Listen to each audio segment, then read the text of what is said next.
নমস্কার সবাইকে, আমি কেয়া চলে এসেছি আবারও আপনাদের সামনে নতুন একটা ভিডিও নিয়ে। তো ভিডিওর প্রথমে সবাইকে জানাই শুভ বিজয়ার প্রীতি শুভেচ্ছা, অনেক অনেক ভালোবাসা সবার জন্য।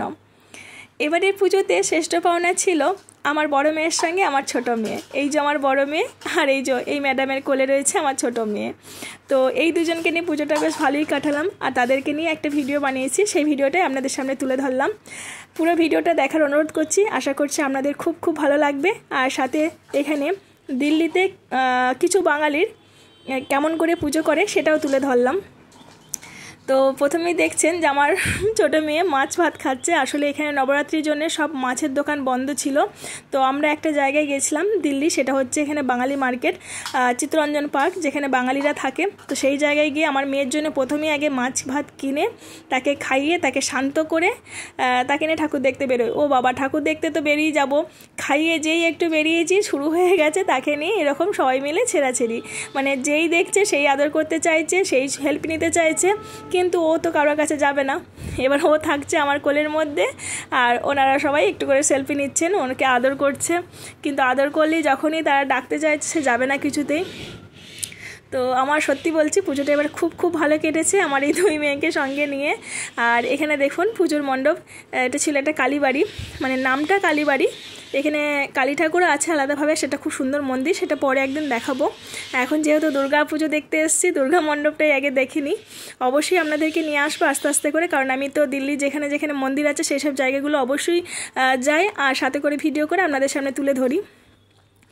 দিল্লির মতন জায়গাতে এত সুন্দর করে মণ্ডপ করেছে, সত্যি বলেছি দেখে মনে হয় না, বা আমার নিজের মধ্যে মানে আমি ভাবতেই পারি না যে আমি আমার ওয়েস্ট বেঙ্গলের বাইরে আছি। এখানে দেখো আমি ঠাকুর দেখতে ব্যস্ত, কিন্তু পাশের ওই যে একটা বোন আমার ছোটো মেয়েকে দেখতে ব্যস্ত, সেই একটু আদর করতে চায়, একটু কোলে নিতে চায়, কিন্তু সে যাবে না। তো আর কি, আমার কোল থেকে আমি বললাম আমি এরম করে নিয়ে আসি, তোমরা আদর করো, যা করবে করো, কিন্তু কোলে কেউ নিও না, তাহলে কিন্তু সে ঝামেলা শুরু করে দেবে। তবে ভালো লাগছিল বেশ, সবাই মিলে এরকম আমার সোনাকে আদর করছে। দেখো নিজের সন্তান বা নিজের প্রিয় কোনো মানুষকে বা কোনো নিজের প্রিয় কোনো জিনিসকে যদি কেউ কোনো এরকম আদর করে, সেটা কার না ভালো লাগে। অবশ্য আমি একে সন্তানের মতনই দেখি, তাই আমি তো মা ভেবে নিয়েছি। আর মায়ের কাছে সন্তানকে যদি আদর করে তো মায়ের তো অনেক গর্ব হয়, তাই না? তো আমারও কিন্তু সেই গর্ব অনুভবটা হচ্ছিল। তো তাকে নিয়ে দেখলাম বেশি জায়গায় বেশিক্ষণ দাঁড়াতে পারছিলাম না, কারণ ঠাকুর দেখতে গেছি, কিন্তু সে মানুষে এমন টান হেজড়া করছে যে আমার আর ঠাকুর দেখা হচ্ছে না। তো তারপর আমি বললাম যে একটুখানি আমাকে ঠাকুরটা দেখতে দাও, আর তোমরা এমন করো না। কিন্তু কে কার কথা শুনে সে সবাই মিলে নিয়ে সেই এরকম করছে। আমার বড় মেয়ে তো বলছে মা এখান থেকে তাড়াতাড়ি বেরিয়েছিল, আর ওকে কাউকে দিও না, কারণ ওকে দিলেই সেই দেরি হচ্ছে, ওরা নিয়ে ছাড়তে চাইছে না, আর আমাদের মণ্ডপগুলো ঠিকঠাক ঘোরা হচ্ছে না। আর এই জায়গাটার নাম ছিল চিত্তরঞ্জন পার্ক, আর এই পার্কের মধ্যে মানে জায়গাটাতে অনেকগুলো দুর্গা মন্দির আসে। তো আমরা সত্যি কথা বলতে সারাদিন সকাল 11টায় ওখানে গেছি, বাড়ি ফিরেছি 8টার সময়, কিন্তু বেশি ঠাকুর দেখতেই পারিনি, কারণ কেমন করে দেখবো, এক তো প্রচুর লাইন ছিল, সে লাইনের মধ্যে দেখেছি, আবার তার মধ্যে যেখানেই যাচ্ছে আমার ছুটকিকে নিয়ে সবাই এবার টানা হেঁচড়া করছে, সে এগোতেই পারছি না। তো এইদিকে দেখছি ভোগ দেওয়া হচ্ছিল। তো আবার কি, মানে ঠাকুর মন্দিরে গেছে আর ভোগ দিচ্ছে, সে ভোগ নেবো না সেটা কি হয়? শাল পাতার মধ্যে তারপর ভোগ।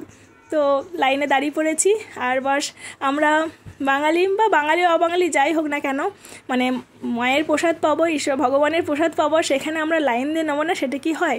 তার একটা মজাই আলাদা। তবে যেটা মজার ব্যাপার হচ্ছে আরও, আমরা এই মণ্ডপটা যখন গিয়েছিলাম অনেকটাই বিকেল হয়ে গেছিলো, তখন কিন্তু ভোগের প্রসাদ অনেকটাই কম হয়ে গেছিলো, সবই পেয়েছিলাম শুধু সবজিটা বাদে। তবে যাই হোক, যেটাই পেয়েছিলাম সেটাই আমাদের কাছে অমৃত, এত স্বাদ বন্ধুরা কি বলবো, খুব ভালো লাগলো। সবথেকে বেশি এই লোভে গিয়েছিলাম, মানে এই জায়গাটা যাওয়াতে এক তো মন্দির দেখতে, আর সবথেকে বড় আমার লোভ ছিল এই ভোগটা, কারণ এই ভোগ সত্যি অসাধারণ, যে একবার খাবে সে বারবার যাবে। আমি 1 বছর খেয়েছিলাম, তো আমার তারপর থেকে সারা বছর আমি এই ভোগের জন্য অপেক্ষা করি।